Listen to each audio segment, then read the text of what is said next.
And at 10, breaking and entering. This kid is known for breaking into the Pizzaplex, as we learn through the therapy CDs that you can find at the end of the game. The ones revolving around Client 46 are certainly intended to be Gregory, and every time he breaks in, he ends up getting caught on camera or by technicians or someone working there. Enough times to actually mention it to his therapist, who then brings it up with Gregory. Breaking and entering would actually be what he'd be charged with if he wasn't under 12 and seemingly could actually get caught. But despite a few witnesses, the cameras never get a solid shot of him. Probably due to Vanny, since the camera was distorted when talking to something with bunny ears. I originally thought this distortion could be Gregory being a robot, however it was pointed out to me in the comments of the Gregory Is in Therapy theory video that the distortion was most likely due to Vanny. And at 9, trespassing. Okay, so while yes he does break into the Pizzaplex, he also ends up trespassing the entirety of the game. That's literally the premise behind this game. Gregory is trapped in there after it's closed, which instantly makes it trespassing. Like how you aren't supposed to stay overnight in a Walmart like people used to claim they were doing in YouTube videos. Yeah, well if they actually did that, it's trespassing. And so with this, he gets told to leave multiple times and the security guard is at least seemingly trying to help him get home. At least legally speaking she is. So assuming he ends up getting caught, he could be charged, although with everything else that happened I don't think they'd actually end up charging him. But he even goes into restricted sections of the Pizzaplex, like where we find the true ending and where we go after we crush Chica. So yeah, he's definitely trespassing in the entirety of this game. Ironically, he only ends up getting killed when he stops. And at 8, steals security badges. Not only is this just like a stealthy kid, he's also a thief. This guy steals so many things from the Pizzaplex, like not to mention all the little gift boxes you can find around. He also steals all the security badges that end up getting him level 7 clearance as a 6-year-old or however old he is. It's really unclear because he can't ride the go-karts alone and he can fit in Freddy's chest cavity but can also speak full sentences with proper grammar and stuff. No idea how old he is, but he's still able to gain level 7 clearance. That's ridiculous. I don't think I would technically count it as impersonating a security guard because he's not really doing that, but that is absolutely stealing. And this isn't the only time too. He steals more than just some prizes and some badges. It gets even worse than just stealing. Like worse in both the vein of the severity of the crime and in general the severity of the stealing. And at 7, steals merch. While yes, Gregory does steal multiple items while we play the game, he's also stolen some stuff prior to the game starting. If you pay attention to his character model and some of the comic panels and various endings, we can see that his shirt and shoes, or at the very least, are Freddy Fazbear themed. They have Freddy's head on them, and considering how this kid has no home, sleeping in a cardboard box at the end of the worst ending, I doubt he could really afford to properly purchase Fazbear Entertainment clothing. And considering how he's breaking in, I feel like it's needless to say that he stole the clothes off of Fazbear's back. This is why they have to keep reopening, otherwise they'd be so bankrupt the current CEO, whoever they are, would end up having to actually also live in a cardboard box. This kid alone is the reason they can never fully close and have to keep reopening. Like honestly, that's probably the only way them reopening makes sense aside from them being money hungry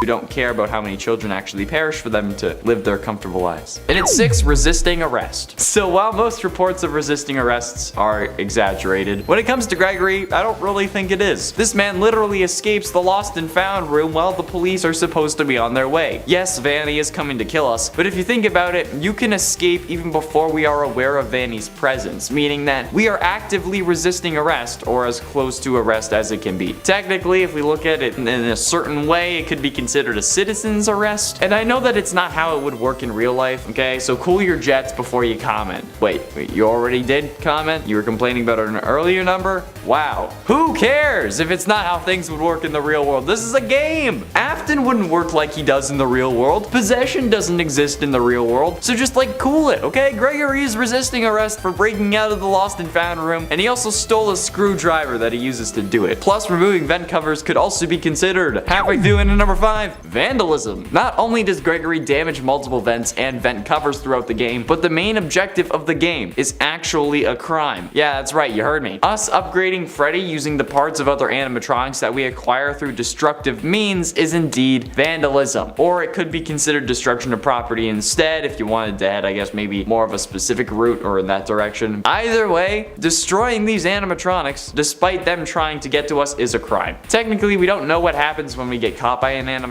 Our screen cuts out before we see any real harm come to us, so we are assuming that we get killed, which is the likely scenario, but it's still merely an assumption. Plus, they're animatronics, so we can't really claim self-defense. I mean, like, I guess it would depend on the jury and the judge as to whether you could claim self-defense or not. Like, yeah, you feared for your life, but does that really call for hitting Roxy with a go-kart, crushing Chica in a trash compactor, and then smashing Monty with a giant bucket? Or could you just have like hid inside Freddy's green room the whole time? They could also even use the fact that Freddy was good and helping you as a reason as to why the rest wouldn't have hurt you. So yeah. In it for fraud. Technically speaking, Gregory also commits fraud by getting into the Pizzaplex and the daycare center. The definition of fraud is, quote, wrongful or criminal deception intended to result in financial or personal gain. And he was personally gaining from using that Mr. Hippo magnet on the ticket machine and getting into the Pizzaplex for free. So within the first 25 minutes of the game, we're already committing multiple crimes. And if the magnet messed with the machine even more, then we end up committing at least 3 different crimes within the first 25 minutes. Theft, fraud, and vandalism if the machine gets messed up, not to mention the whole trespassing and breaking and entering thing. Yeah, Gregory has quite the rap sheet after this game. Even within the first hour of the game, this guy has some serious issues. Maybe this kid isn't Afton, considering how like nonchalant he is with committing so many freaking crimes. Getting close to the end, and in number 3, grand larceny.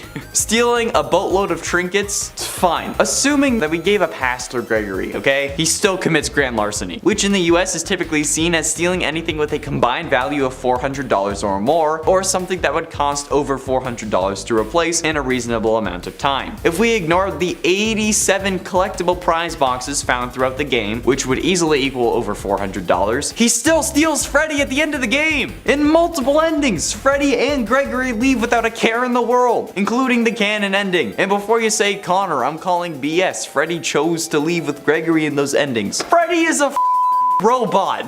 He is an animatronic. He cannot physically make that choice. He is property of Fazbear Entertainment. He is not a living being. He has no rights. He is an object in the most literal sense of the word, which makes me think that we need to start advocating for animatronic rights now.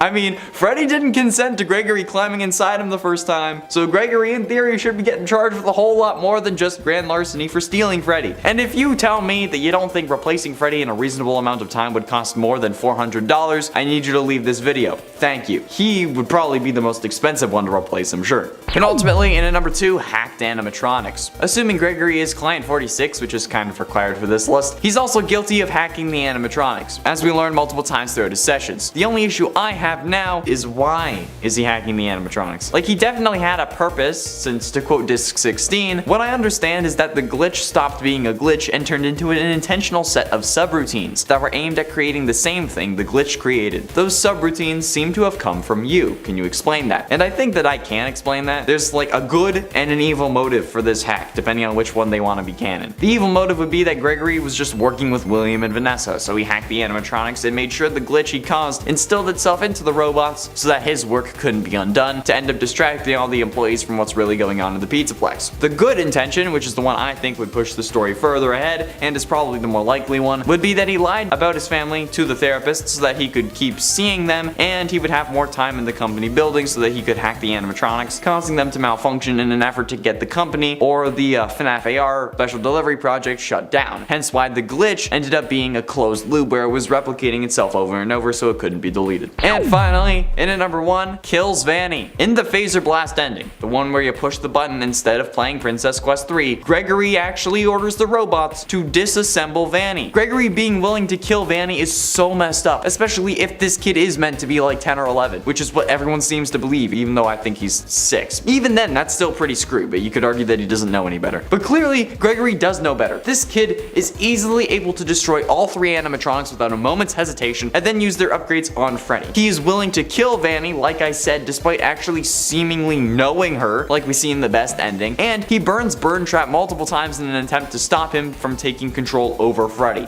So what the living hell is this kid doing, and how is he so nonchalant about this whole thing? This guy kills Vanny and then only gets emotional and starts crying when he has to talk to a destroyed Freddy. Like, dude, Vanny is literally gushing blood next to you, like right there. Couldn't you have just said like stop or restrain, not freaking disassemble? Like, I get that she said that about Freddy and that it's up in your noggin, okay? But dude, you're not panicking. about literally everything else that I've mentioned on this list. Gregory commits murder in one of the endings to this game. What the hell is this kid? Now, based on the points I made last time, there are a few things that we need to go over. Firstly, the breaking and entering does not apply in the actual game, but can come into play later on. He is 100% trespassing though, despite being locked inside. He actively hid inside of Freddy, like in his stomach, instead of leaving the Pizzaplex, which would make this trespassing. Every time I mention stealing, like in the merch, the security badges, even Freddy, there's no arguing that. He does in fact steal those. The main argument against these is that, well, he needs to do this to survive, which is blatantly not true.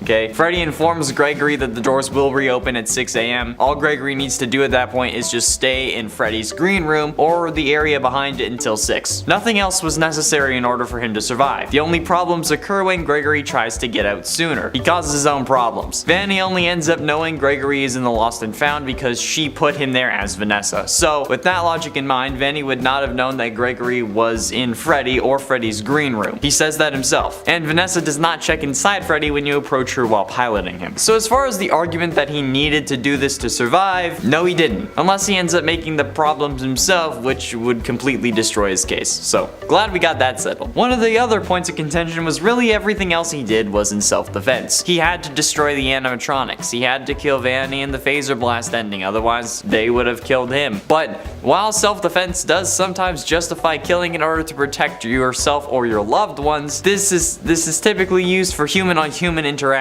Human-on-robot interactions wouldn't necessarily fall under self-defense. The animatronics would have to be proven that they didn't intend to harm Gregory, and this could be done using code analysis and camera footage. However, we know that the animatronics were hacked, and whoever Client 46 is did the hacking. Now, if Client 46 is Gregory, which in the context of this world, they would know, and the evidence seems to actually point to, the fact that the animatronics were after him could be seen as his fault, since he actually disturbed their original programming. This is also where the footage of him in the Pizzaplex would have come out, particularly the image where he was talking to someone with rabbit ears, thus showing the jury that Gregory and Vanny had a personal relationship, further hurting his case. Gregory by no means had to destroy the animatronics. He chose to do it. Freddy even asks him not to. Gregory didn't do it because he had to, he did it because he wanted revenge. He even says it himself, quote, "They get what they deserve." He was destroying them for revenge and to get the parts for Freddy, not so that they wouldn't hurt him, since after all they can still come and kill him after he destroys them. So he does destroy property because he wanted the animatronics to suffer, not because he had to in order to be safe again. Again, could have just hid in Freddy's room or somewhere else. People are also saying that he's homeless, so he has to steal. Firstly, homeless or not, it's still illegal to steal. And secondly, I don't think that he needs Roxy balloons, action figures, and stuffed characters in order to survive another day. I'm not saying that he shouldn't keep himself alive, I'm just saying that what he's doing is illegal, which is true no matter who you are. And anything I included in those numbers was not a story item, and instead the extra items that you do not need in order to beat the game. And you didn't need to steal Freddy at all. There's no justification for him running off with Freddy other than the fact that they're friends. But then again, it's grand larceny and illegal. One commenter decided to try and provide legal defense for Gregory in a lighthearted manner because that was also the point of the video, so I'd like to reply to Jason Ross's defense for the theft of security badges. Quote from his comment, "While this is technically a crime, I think he could make a strong case with any halfways decent lawyer that he did so out of necessity. He stole stuff to help further his attempts to escape unlawful confinement and other crimes committed against him. Stealing those items he stole was necessary to save himself. He would never have survived the night if he didn't steal." First of all, you just outright admitted that it was a crime, which an actual attorney would have torn to shreds. Secondly, like I've been saying, he could have been hiding the entire time, okay? He would have survived if he had just hid until 6. He doesn't escape any sooner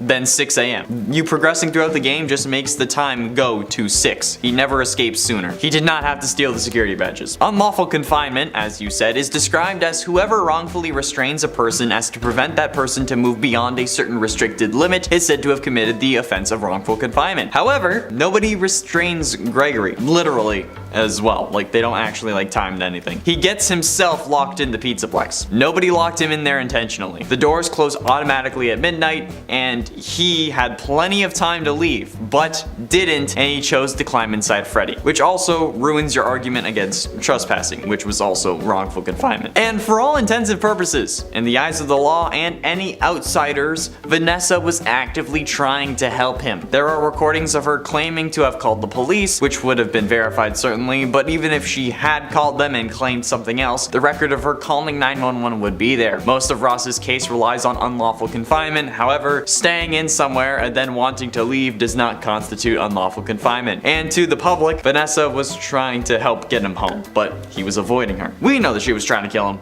but the public doesn't. Now for the biggest issue that everyone seemed to have with this list, the one that I'm sure y'all clicked on this video for. The claim that killing Vanny was murder and not self-defense. And this claim is really the reason I wanted to make this video, because I can't reply to every single comment that was referring to this, okay? Self-defense can be a defense to an assault, battery, and criminal homicide because it always involves the use of force. Most states have special requirements when the defendant uses deadly force in self-defense. Deadly force is defined as any force that could potentially kill. An individual does not have to actually die for the force to be considered deadly. Examples of deadly force are the use of a knife, gun, vehicle, or even bare hands when there is a disparity in size between the two individuals. Or, in this case, the use of animatronic robots to kill Vanny, as Gregory does in the phaser blast ending, which would also set a precedent for robots being counted as deadly force. To successfully claim self-defense, a defendant must prove 4 elements. First, with exceptions, the defendant must prove that he or she was confronted with an unprovoked attack. Second, the defendant must prove that the threat of injury or death was imminent. Third, the defendant must prove that the degree of force used in self-defense was objectively reasonable under the circumstances. And fourth, the defendant must prove that he or she had an objectively reasonable fear that he or she was going to be injured or killed unless he or she used self-defense. The Model Penal Code defines self-defense as justifiable when the actor believes that such force is immediately necessary for the purposes of protecting himself against the use of unlawful force by such other person on the present occasion. Okay, so I'm willing to admit that the attack was certainly unprovoked. Vanny did not need to come after him in order to get him out of the Pizzaplex. However, that second issue, the proof of threat of injury or death was imminent, is where things get complicated. At no point in the game does Vanny directly threaten Gregory with any words. Her voice lines include, "See you soon," "Disassemble Freddy," "There you are you having fun yet?" "Laughter," and "Let's have some fun." While menacing, none of these involve a direct threat. At no point in the game does she brandish a knife or even send the security bots after Gregory to disassemble him. She only sends the 3 main ones to collect him, who also make no appearance in this ending, therefore do not count. Yes, when she catches us we get a game over screen, but that's just us losing the game. That isn't necessarily us being killed. Us thinking that we get killed is simply an assumption because we don't see what happens next. However, in this case, since we made it to the end, Gregory had never been caught by Vanny. While yes, she does end up destroying an animatronic, it was just an animatronic. That's not really a threat on Gregory. Now, let's skip point number 3 for a minute and then move on to point number 4. That the defendant must prove that he or she had an objectively reasonable fear that he or she was going to be injured or killed unless they used self-defense. While yes, Gregory is a child, or seemingly a child, who would have a more extreme view of the world, he literally spent 6 hours running and hiding from Vanny, where he ended up surviving. In fact,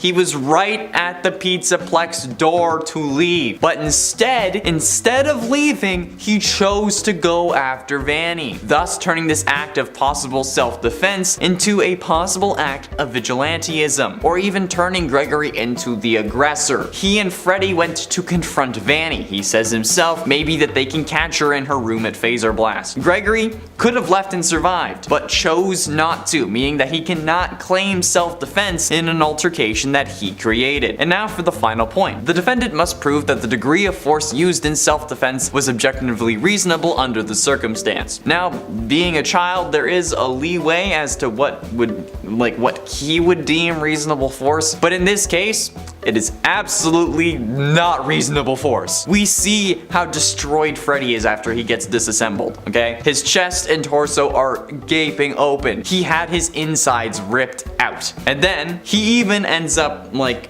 dying in an animatronic sense, even though his body and his head have been shown to work separately. And then Gregory orders the same thing done to Vanny, a human who would be alive as the animatronics ripped her ribs and intestines from her body. Does that sound reasonable to you? Because killing in self-defense is easiest to claim when the death you cause is quick or painless. But Vanny suffered, and suffered hard. Even criminals on death row do not get this treatment. A serial killer with more kills than Vanny would just get the simple 2-dose lethal injection, where the first dose actually is intended to dull the pain of the second dose. Under absolutely no circumstances would Vanny being torn apart so badly that the comic panels won't even show it be considered the proper amount of force. Especially when he could have said anything to stop or break or even kill. He could have just said kill. This is absolutely over the top, especially given that Gregory seems to have known her if he is indeed Client 46, which is also hinted at during the Princess Quest ending, but since that's a different ending, that doesn't really count here. Which, if he was Client 46, that would have appeared in court. So what kind of charges and juvenile time is Gregory facing because of this? Well, if Gregory had Mac Murdock as a lawyer, let's say, or as someone who's also a really good lawyer, they could possibly argue that this would rather be manslaughter than murder. However, Gregory knows